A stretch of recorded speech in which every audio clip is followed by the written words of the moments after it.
Case minuto e medio de aplauso para romper 5 de silencio en memoria de Sandra, Alba e María Elena. Hoy es un día triste, como ayer, como cada vez que una mujer es víctima de una violencia de género.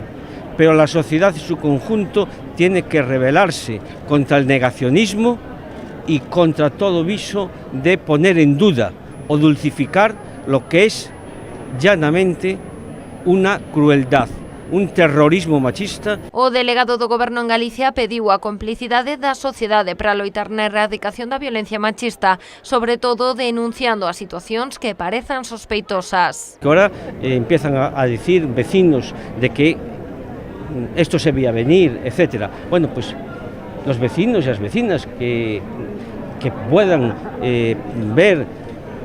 pensar de que existe en algún lugar la posibilidad de que pueda producirse una violencia de género, yo les animo a denunciarlo, a denunciar cualquier viso de posibilidad que exista esto, porque es la forma de poder combatirlo e de prevenirlo. Javier Losada explicou tamén os avances na investigación, onde puido recuperarse a arma coa que presuntamente José Luis Abet cometeu os asasinatos das 3 mulleres. Localizouse no punto sinalado polo autor confeso do crime, que confesara que atirara ao río Tambre. Se ha localizado un revólver, que es un revólver de calibre 32, con una munición también en el lugar donde dijo esta persona que había tirado este arma, y en este momento pues las fuerzas de seguridad, la Guardia Civil, está haciendo la investigación para ver la trazabilidad de ese revólver. No tenía ninguna licencia, es un arma obtenida fuera de los circuitos que